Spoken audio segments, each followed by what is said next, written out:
હવે આવતીકાલના બજારની ચર્ચા કરવા માટે આપણી સાથે જોડાઈ રહ્યા છે એસએસજી ફાઇનાન્સના વિરલ છેડા.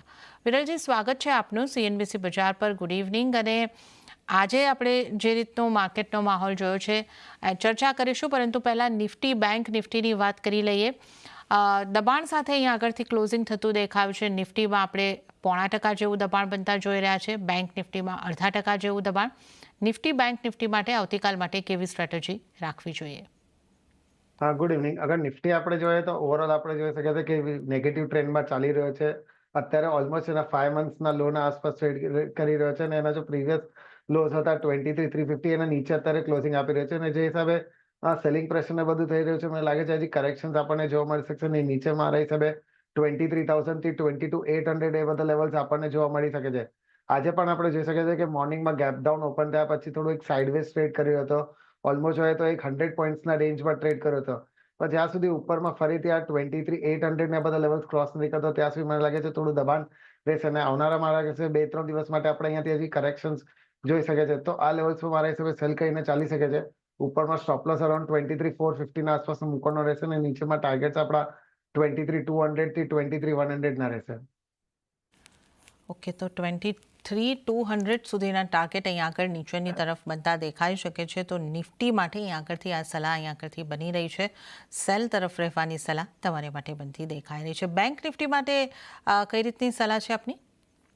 બેંક નિફ્ટી પણ આપણે જોઈએ તો સારા એવા એક રેન્જ ટ્રેડ પછી આપણે એમાં પણ નીચેની બાજુમાં બ્રેકડાઉન જોવા મળ્યું હતું. ને અત્યારે આપણે જોઈએ તો એનો જો 200 ડીએમ તો 49,800 ના આસપાસ ત્યાં એક સપોર્ટ લઈને ત્યાંથી આપણને આજે પુલબેક જોવા મળી છે.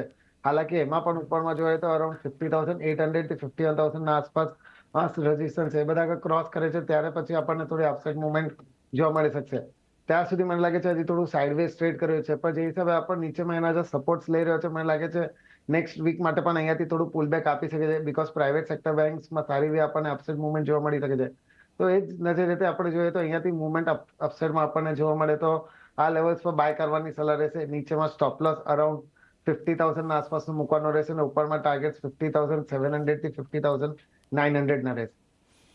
ઓકે, તો બેંક નિફ્ટીને માટે જે ટાર્ગેટ જે છે એ 50,700થી લઈને 50,900 સુધીના તમે ધ્યાને રાખીને ચાલો, તો આની એક ખાસ સલાહ તમારે માટે બનતી દેખાઈ રહી છે. 50,000નો સ્ટોપ લોસ અહીંયા આગળથી તમારે ધ્યાને રાખવાનો રહેશે. તો નિફ્ટી બેંક નિફ્ટી ઉપર કઈ રીતની સ્ટ્રેટેજી અહીંયા આગળથી અપનાવવાની છે વિરલજીની, એના ઉપર આપણે જ ખાસ વાત કરી છે.